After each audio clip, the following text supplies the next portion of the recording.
When you're buying a new TV, there's a lot to consider. Choosing the right screen size is important, and deciphering all those tech-related acronyms can be a chore. In this guide, we're going to give you all the tools you need to make the right decision. For most living rooms, you'll do best with a 50-inch or larger TV, and remember, that's measured diagonally. You can go as big as your entertainment center and wallet will allow. The key is to look at the dimensions of the TV in the spec section and find out how wide and how tall it is to make sure it will fit your space. Also, take a look at the TV stand's dimensions to ensure a good fit. If you're wall mounting, don't worry about weight. There are mounts for every size and weight TV out there. For a bedroom or kitchen TV, again, pull out the tape measure, gauge what feels and fits well for the space, and take a look at those TV dimensions to get the right size. HD TV, or 1080p Full HD TV, used to be the king of the hill when it came to screen resolution, but that's no longer the case. 4K Ultra HD, which is 4 times the screen resolution as 1080p, is now the new standard, and 1080p is on the way out. 4K delivers a much sharper image than HD at larger screen sizes, and it lets you see all the tiny details in a picture where everything looks more crisp. HDR, short for high dynamic range, can make a huge difference in picture quality. It's only available on newer 4K TVs, and the combination of 4K and HDR deliver an amazingly lifelike picture. With HDR, you get much better contrast and even finer color shades. There are varying levels of HDR quality, and generally, you get what you pay for. Check out expert reviews to see how the TV you're interested in stacks up against others in the HDR department.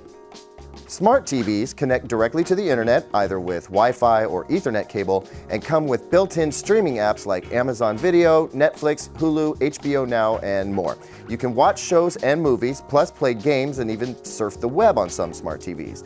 The majority of TVs available now are smart TVs, so you won't have to go out of your way to find one.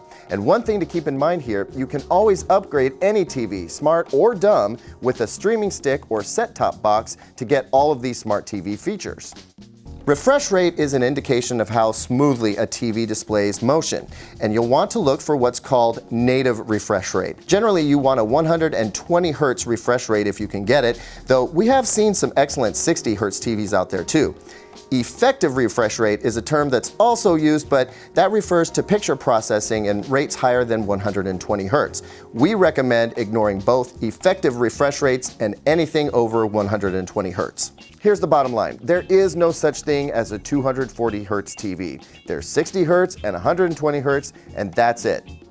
TVs have lots of inputs and outputs, and HDMI is the standard way of connecting a source to a TV. To future-proof your TV, look for at least 3 HDMI ports. And if you're going to use a soundbar or AV receiver with your TV, make sure it supports HDMI ARC, which is a simple way to pass audio back and forth from the TV and your speaker system. These acronyms can be confusing, but we'll make it really simple. There are really only 2 types of TVs made today: LED backlit TVs and OLED. Most TVs available now are LED TVs, and they use what's called an LCD filter to deliver the image you see. The terms LED and LCD sometimes get used interchangeably because they refer to the same type of TV. Some higher-end LED TVs also use quantum dots to deliver deeper and more accurate color, as well as better contrast. You'll see acronyms like QD or QLED to denote this. Think of these as LED TVs on steroids. OLED TVs, on the other hand, are a newer kind of technology that delivers better black levels, better contrast, and a wider viewing angle than LED TVs, all in a very thin panel. They're on the high end of the price spectrum, but not significantly more expensive than top-tier LED TVs. We hope we've demystified some of the newer terms and trends with today's TVs. Armed with this information, you should be in a prime position to choose the best TV for you.